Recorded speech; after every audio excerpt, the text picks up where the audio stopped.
again, it's Linda in Belize. It's time for another Explore Belize with Linda tour. So let's go through the details. So the first tour I offered like this was in January. And since then, I've done a couple of personalized tours when people told me they were coming into Belize. But this one is going to be another organized tour in July, and it's going to coincide with Lobster Fest. So the start date of the tour isn't exactly final because I want to reach out to see what flights work best for participants, and we'll go from there. But it will be the beginning of July. Lobster Fest is starting on July 4th and going in till about the middle of July. So on day one, you would arrive into Belize City, where we'll transfer to San Pedro Town. Days 2 to 4, we're going to go through San Pedro Town and learn about the market and reasons people are investing and moving to Belize, and go through and tour different areas. On day 5, we're going to transfer to Placencia. And on day 6, we're going to tour the village and meet people who have settled in Placencia. And day 7, we're going to go look at Hopkins because that's another area that's popular for expats. Now, throughout the tour, we're going to meet different people that you can ask questions of why they picked this specific area of Belize that they're in and some challenges associated with it. And you'll be able to meet some of these people through the interview series on my YouTube channel as well. Let's start with talking about San Pedro Town, which is where I first lived when I came to Belize. So San Pedro Town was founded in 1848, and it's a really colorful capital of Belize's largest island, Ambergris Caye. Since it's an island, we mostly drive golf carts. And the island is near the second largest barrier reef in the world, which is what makes it the most popular tourist spot in Belize. So the most popular time for tourists to come is between November to April because of the warm tropical weather. Lobster Fest in the summer is also really popular for tourists, which is why we're doing our tour then. Now, the island does have a very busy nightlife with a ton of fantastic events all the time, so we'll be able to check those out, depending on what people like.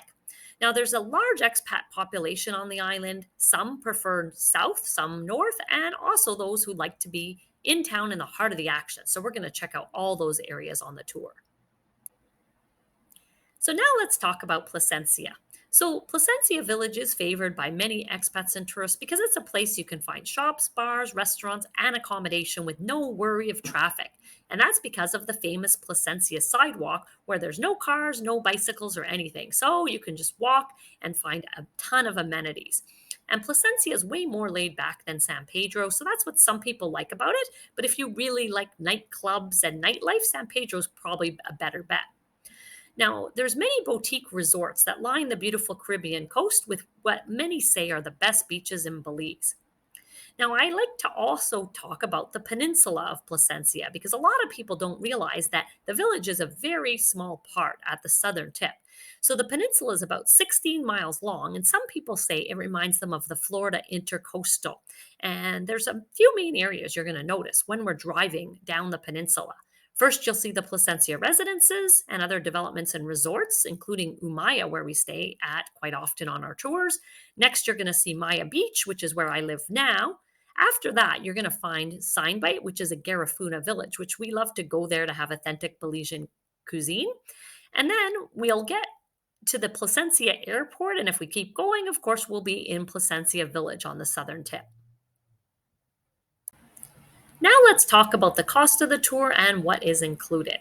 First of all, you're going to be flying into Belize City, which is on your own cost. So this will be just the land portions of the tour. So all of your transportation throughout Belize is included. So that would be traveling to and from San Pedro from Belize City, driving to Placencia and around the peninsula, including Hopkins, and a golf cart rental in San Pedro. So the total cost of transportation throughout Belize is $720. And then the accommodation is going to include 3 nights in San Pedro and 4 nights in Placencia. So each person will have their own bedroom unless you're coming as a couple, which of course will make the cost per person a lot less. So the cost of the accommodation is $1,570. So the total cost of the land tour is $2,290. Now, if you are coming as a couple, the total cost for a couple will be $2,870. So a lot of the costs, of course, go down. And if you have other amounts of people you want to bring, just reach out and I can tell you the details there. Now let's talk about things to do to prepare for your trip. First of all, you have to make sure you have a valid passport that's good for 6 months because that's what's required to enter Belize. Currency exchange, Belize dollars are pegged 2 to 1 to the US dollar, and US dollars are widely accepted.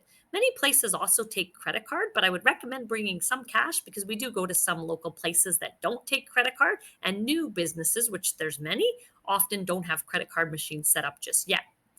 On the travel insurance side, I do recommend purchasing travel insurance to cover unexpected incidents such as medical emergencies or trip interruption. There are no refunds for many of the trip costs, so I like to make sure people are aware of that because a lot of the hotels in Belize do not have refunds. Now, on the transportation side, make sure you plan your flight options and book them before you book the tour with me.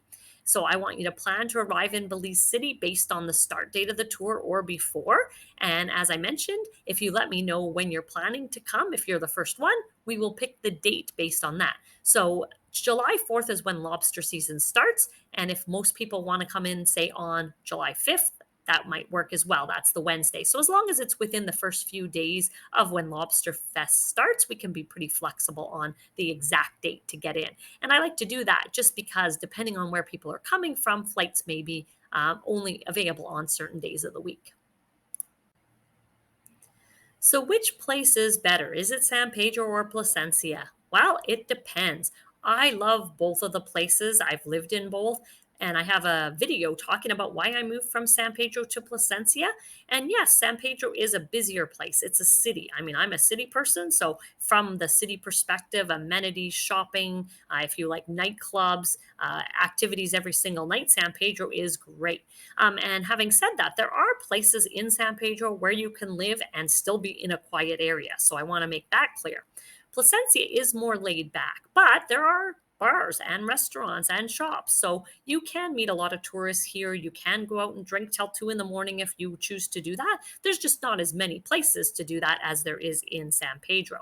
Now, for me, living in Placencia, I do travel back and forth to San Pedro generally every month because of my work. But definitely, I have met many people that really would never live anywhere than San Pedro, and many people that would only live in Placencia. But most people enjoy both for different reasons. So if you want to see what's best for you, come join me on my tour, and I hope to see you soon in Belize.